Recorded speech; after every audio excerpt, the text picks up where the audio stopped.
Hey everyone. I just want to take a moment to say a huge thank you to all of you who have subscribed. We've officially hit 20 subscribers.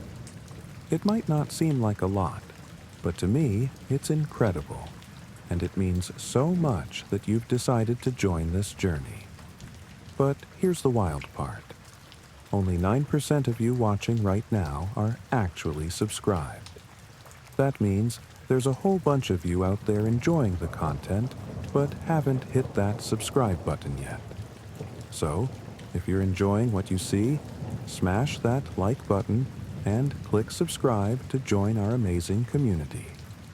And while you're at it, make sure to turn on post notifications so you never miss a video. We're on the road to 100 subscribers, and the goal is to hit it by the end of 2025. I know we can make it happen with your support. Oh, and for a little fun, let's play a game in the comments. I'm thinking of a number between 1 and 100. If you guess it, I'll pin your comment and give it a like. So, drop your guesses below. All right, without further ado, let's get right into the video. Have you ever heard of the tomb?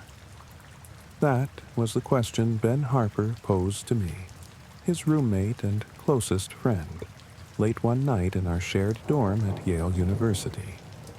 Ben was the kind of guy who couldn't resist a challenge or a mystery, and as a history major, he'd become obsessed with the secretive Skull and Bones Society. The tomb, their headquarters, was a windowless sandstone building on High Street. Rumors surrounded it, stories of bizarre rituals, stolen artifacts, and the influence its members supposedly wielded. Presidents, CEOs, and Supreme Court justices had all passed through its doors. What about it? I asked, keeping my eyes on the paper I was supposed to be writing for my political science class. I want to go inside, Ben said, his voice low but excited. I laughed, shaking my head. You're insane. Do you know how much trouble we'd get in? He leaned forward, a mischievous grin spreading across his face. Think about it, Will. We'd be the first outsiders to ever see what goes on in there. It's history in the making. Or a felony, I shot back. But the more he talked, the more I found myself intrigued. The Skull and Bone Society was the stuff of legends, shrouded in secrecy and ripe with conspiracy theories. If we could document what we found, it could make our names. Against my better judgment, I agreed. We planned our excursion for a Thursday night in late October, when the campus was quiet and the streets around High Street were deserted. Armed with a flashlight, a crowbar, and Ben's GoPro, we approached the ominous sandstone building. The tomb was even more imposing up close. Its walls were high and featureless, giving it the appearance of a fortress. A single, heavy door stood at the entrance, flanked by carved skulls and crossbones. This is crazy, I whispered, as Ben worked the crowbar against a side door he'd scouted earlier. That's what makes it fun, he muttered, his voice strained. After a few tense minutes, the lock gave way and the door creaked open. We slipped inside, our footsteps echoing in the darkness. The air was thick and musty, filled with the scent of aged wood and something else, something metallic and sharp that made my stomach churn. The first room we entered was a library of sorts, its walls lined with shelves of old books and documents. A massive table dominated the center of the room, its surface covered with strange symbols carved into the wood. Ben's flashlight swept over the shelves, illuminating titles that sent a shiver down my spine. Rituals of the Ancient World, the Codex of Eternal Knowledge, and the Bonesman's Guide to Immortality. Look at this, Ben whispered, holding up a tattered journal. The name on the cover read Prescott Bush, a former U.S. Senator and alleged grave robber. I was about to tell him to put it back when we heard it. a faint, rhythmic chanting coming from deeper within the building. Ben's eyes lit up. They're here. We followed the sound down a narrow hallway that led to a set of heavy wooden doors. The chanting grew louder as we approached, accompanied by the low hum of some kind of instrument. Through a crack in the doors, we peered inside.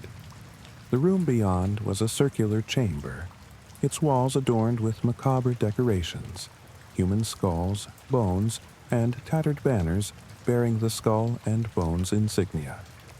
In the center of the room was a large, black coffin surrounded by hooded figures. "What the hell is this?" I whispered. Ben was already filming, his face a mix of fear and excitement. "This is their initiation ritual," he murmured. As we watched, one of the hooded figures stepped forward and began to speak in a language I didn't recognize. His voice was deep and commanding, resonating in the enclosed space. The coffin lid creaked open, and one of the initiates climbed inside. The chanting grew louder, almost deafening, as the lid was closed. What happened next was obscured, but the chanting reached a fever pitch, and the room seemed to grow colder, as if the very air was being drained of warmth.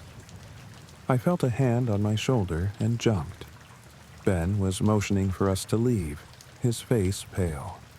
We slipped away from the door, moving as silently as possible.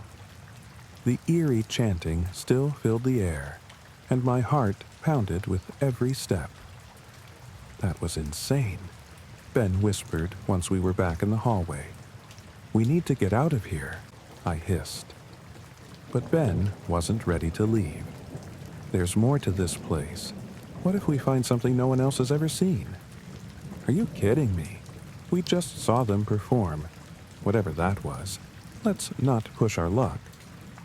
Ben ignored me, heading deeper into the tomb. I hesitated, torn between my fear and my loyalty to my friend. With a heavy sigh, I followed. We came across a spiral staircase that led downward into the bowels of the building. The air grew colder as we descended, the metallic smell intensifying. At the bottom, we found a small, dimly lit chamber. The walls were covered in strange carvings, symbols and figures that looked almost ancient. At the center of the room was a pedestal holding a small, ornate box. Ben's eyes gleamed as he approached the box. "This has to be it, the heart of their secrets." "Don't touch it," I warned, feeling a deep sense of unease. But, of course, Ben ignored me. He lifted the lid, revealing a collection of old, yellowed documents and a single blackened bone. "What is this?" he muttered, flipping through the papers. "These are names. Dates." Before I could stop him, Ben slipped the bone into his pocket. "We need to go," I insisted, the sense of dread growing stronger. That's when we heard it. A low, guttural growl echoed through the chamber, followed by the sound of footsteps. "Run!" I yelled, grabbing Ben's arm and pulling him toward the staircase. We bolted up the steps, the growling and footsteps growing louder behind us. I didn't dare look back. As we reached the main level, the chanting in the circular chamber stopped abruptly. The silence was deafening, and then came the sound of heavy doors creaking open. "They know we're here?" Ben gasped, his face pale. We sprinted through the dark corridors, retracing our steps to the side door. Every shadow seemed to move, every sound amplified in the stillness. Just as we reached the exit, the door slammed shut in front of us, as if by an invisible force. The hooded figures appeared out of nowhere, blocking every escape route. Their faces were hidden, but their presence was overwhelming. "You've trespassed where you don't belong," one of them said, their voice cold and commanding. "And now you've taken what isn't yours." Ben clutched his pocket, his eyes wide with fear. "We didn't mean to." "Silence!" the figure barked. "You have violated the sanctity of this place, and the price must be paid." Before I could react, they grabbed Ben, dragging him toward the circular chamber. I tried to intervene, but one of the figures raised a hand, and an unseen force pinned me against the wall. "Witness," the figure said, their voice echoing in my mind. I was forced to watch as they brought Ben to the black coffin. He screamed, begged, and thrashed, but it was no use. The hooded figures chanted in that strange, guttural language as they opened the coffin and forced him inside. The room grew colder, and the air seemed to vibrate with an unnatural energy.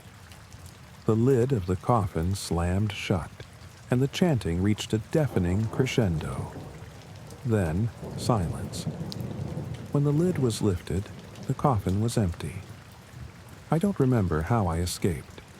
One moment, I was pinned against the wall. The next, I was stumbling down High Street, gasping for air. The police didn't believe me when I tried to report what had happened.